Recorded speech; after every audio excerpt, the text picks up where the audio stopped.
All right. We are going to send it down to our first period intermission guest, UF defenseman Mathew Brkljacic with Louis DiPaolo.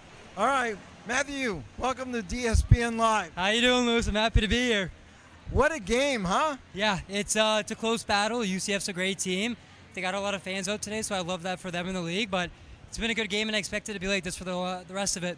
So let's talk a little bit about, so the people at home know who you are. You're from the Tampa area. You played on a lot of good teams over there. You played AAA hockey for the Alliance 16 and 18.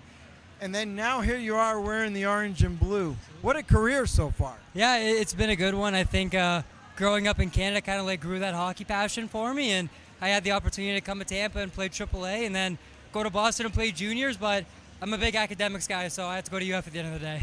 Well, that's what it's all about in the end, because every hockey player eventually ends up in men's league. Yeah.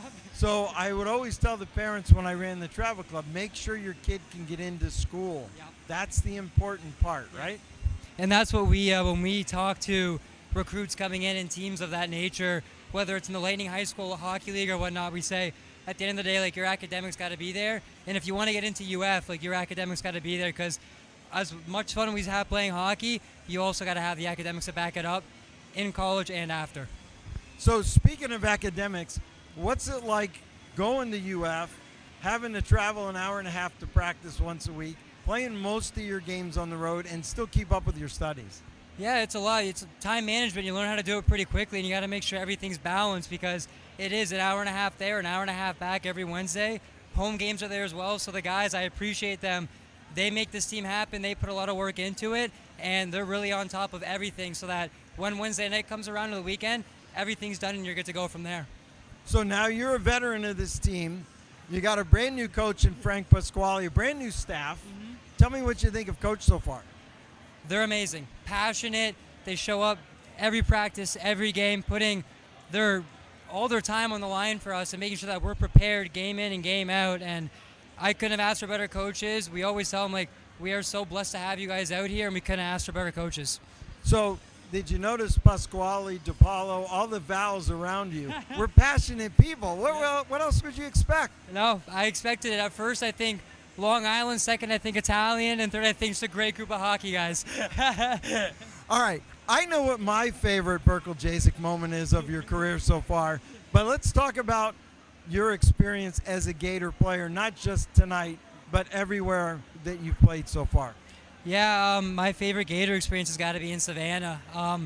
There was one time we were down against Georgia in the final game to win it all, and I will never get that feeling out of my head of we're short-handed, it's coming down to the wire, and I had the opportunity to tuck one for the boys. But just going to Savannah every year, it's a blast. It really helps with team bonding and all that. So for me, I would put definitely Savannah up there, but now that we got an SEC playoffs now, I feel like that might compete. Well, I got the pleasure of calling Savannah the last 5 years. I'll be there again. I got to call your game down shorthanded. You pick the puck up, you come up this boards near me in front of 5,000 people, you cut in and you score. It was unbelievable. That was just a phenomenal goal. I would say, who would have thought playing club hockey at the University of Florida, the highlight of my career was that game and was that goal. You love it. Well, we'll get back there in February or January again, but you got to get through the next two periods. Yeah. Let's talk real quick. UCF comes up. They're out in numbers here tonight. It's a great crowd. They're up 3-1 on the power play, which was a key power play for the Knights. Could have went up 4-1. They were in control. All of a sudden, Lampy comes down, shorthander, and now not only did you tie it, but you took the lead.